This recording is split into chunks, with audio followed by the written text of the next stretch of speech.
towards the southern side of the usually silo, it's Vikendi, into the all white, you know, and then they here at Miramar being fully taken geared up, advantage. fully ready for Miramar, and Speaking they of taking advantage, I feel bad for TSM. Let's take a look at the quite get total past damage again. They came for top this 3, game not that chicken dinner that and we're aiming for. how people In terms stack of up against rotations as well, when I was watching the game from start to finish, I will actually be thought second Orange Rock place in all of this, so some of the Bigatron seizes that second spot with the 1,100 damage. I think a lot of that was Luxy.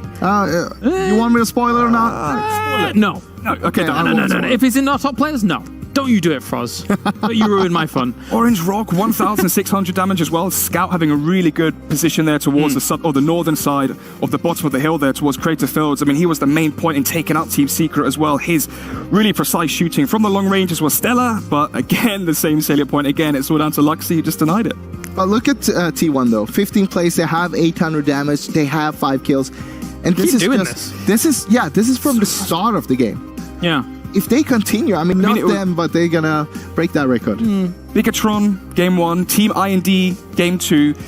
Here we have them take out Box Gaming, yet again, hot or cold. They start off hot, and then maybe they're too overzealous in these early fights trying to take out Box Gaming. Maybe they put too much stock in those early fights, use their utility, lose the player early. They don't have the necessary arsenal, tools, whatever it may be, into the latter stages of the game. I'm not sure, because if you're beating teams like this, of that caliber, with that skill, how are they still struggling in their rotation? I think when you see a team like T1 being this way, it really does kind of make you think about how the future is going to be for a team like that. Think about T1 in 2021 and think about this performance and then all the wealth of experience that they gain potentially in that year. They could just be an absolute top contender looking at this. I mean, they could definitely be that, but I mean, you also got to show off here right now what you got and what you have.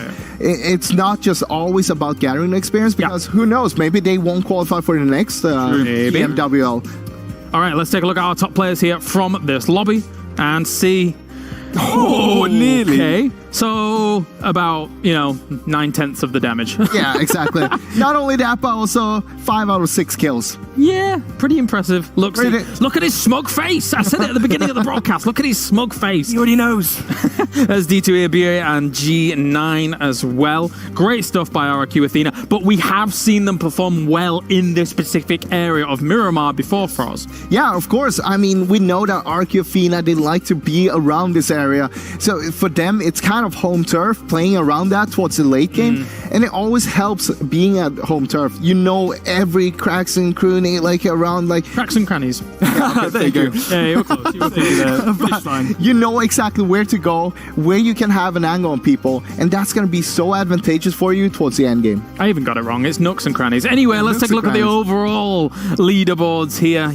Sometimes speaking is difficult. We have 86 points for Box Gaming up towards the top. This was an unfortunate game for them. They only got themselves, I think, a 16th place in this game. Cute. But Bigatron Red Aliens moves up into second place here so far with a big leap up from RRQ Athena, Alex. Yeah, I mean, 15th, 16th, now they're here in 5th. Obviously, we're only a few games into here in terms of the finals. Towards the bottom as well, you had TSM, who were in 15th. I imagine they're towards the, 11th, 12th right now, because we haven't seen them have a very strong start here so far at the World League Finals.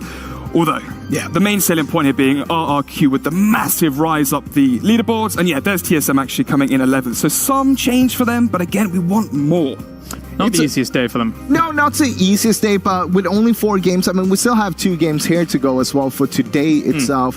And you can rocket yourself up there. We saw RQ coming up from bottom to what, now 8th? 5th. What's it, 5th? Sorry. Is it 5th? From bottom, from very dead last bottom to 5th place. Very low to very high. Yeah. Very well done. done. That shows you like how small of sample size we have right now to work with. But again, we know that they're a good team. All right. Well, of course, earlier in the PMWL East, we showed you our first episode of Between the Battlegrounds. It was fantastic. There was emotions flying left, right, and center. Now, let's take a little teaser for episode 2.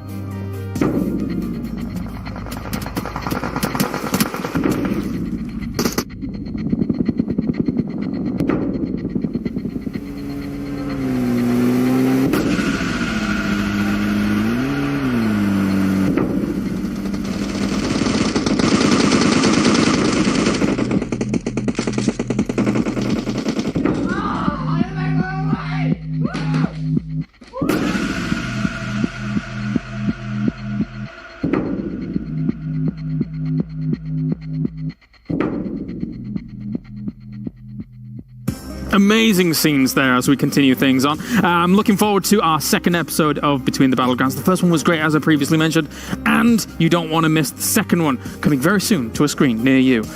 Joining me once again, I'm sorry, I'm doing the news anchor thing once again. Let's take a look at the schedule. We've got 2 more games. Yeah, that's right, 2 more games. My brain's thinking 5 games. I don't know why. We got Sanhok and Erangel on the way. Sanhok, very different compared to a lot of these battlegrounds for us. I feel like Sanhok is the most like wildcard map we have. And it comes down to it being a lot smaller, but also the potentials of third party, fourth party, and fifth party. You gotta act super quick on this map, and you know that if you're dragging out a fight, you're gonna die from behind. It's the blue zone as well. The actual pace of the game is much faster, 20 to 25 minute long games. And for some of these teams, I mean, I mentioned at the start as well for TSM, the fact that it's 11-point average for them on Erangel, on Miramar, Vikendi it's 7, and then back on Sanhok is actually 9.5, which is one of the highest in terms of averages on Sanhok. So again, emphasizing TSM, they're one of my favorite teams. I'm hoping we see them step up here finally on day one. I think something about that point average that you're talking about before is they were hampered by the first week, which then means that their average, had it been normal in that first week for them, for the world star team that we know them to be, it could have been even higher. So maybe we see a reflection here in the grand finals. Maybe day one is a reflection of their first week, and then maybe in the next couple of days, Alex, they step back up again. Yeah, I was about to say, we saw them step up in the regular weeks. It seems like once the fire's under their feet, once the pressure's there, I mean, even from Paradox, you mentioned the pride of playing from India. It's also pressure as well. And imagine for TSM right now in 11th, being one of the favorite teams coming from that region as well, the pressure is on tomorrow. Yeah, definitely. I mean, even when you think about South Asia versus Southeast Asia, I posted on my Instagram a nice little meme, and both of the regions were like, this is the only thing we can agree on, that the East is better than the West. I'm all right, okay, if that's the only thing that you agree on, as they're going kind of loggerheads against one another here. So there's not only your country pride on the line, but there's also your actual region pride on the line here as well in the grand finals for us. Yeah, 100%. I mean, we all know that there's a big fight between SCA and SA. Who is the better region? But so far, I mean, the results has been towards SCA. But we'll have to see what happens. But towards the sea. I mean, this is the finals. This is what matters. So I don't care who won the league play. This is the finals. This is where it actually matters. I think Bigatron cares. Whatever. All right, it's time to go to our commentators here for Sanhok. We're heading over to Xander and John for the jungle, baby. Thank you very much. And you know what time it is? It's Sanhok o'clock. We're going to be getting into the jungle, as he says. I love it. I love it. I love having Barn on the screen behind me. I think that's the best part of my day. Is when Sanhok comes through and we're delivered with these hot and heavy circles. Yeah, they're going to be, like I said, very hot. It's going to be hot drops all over the place because these teams want to be fighting for a position. And from Miramar, it's kind of easier as we come into the league finals first day to find a position to call your own. But here on Sanhok, it's a little bit more squashed. It's a little bit more condensed. So you're more than likely going to run into someone early, especially on the first day of league finals, because teams will have switched up their drop spots. And it's actually been very interesting for me today, at least, the fact that we haven't seen more of this clashing early on in the game, other than like the few fights we've seen from RQ potentially. But yeah, I'm interested to see what happens on this map, especially with such a western path on this plane.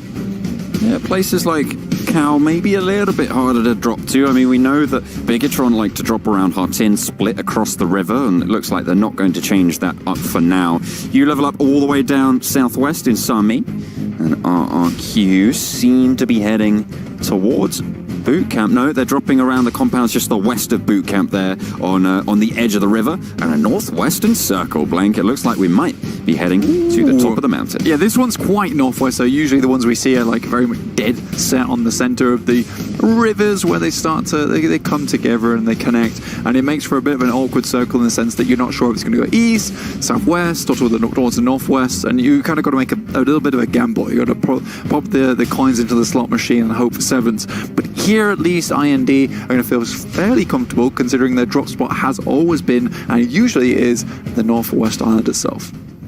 Team IND with a dominant spot, so they'll be all right.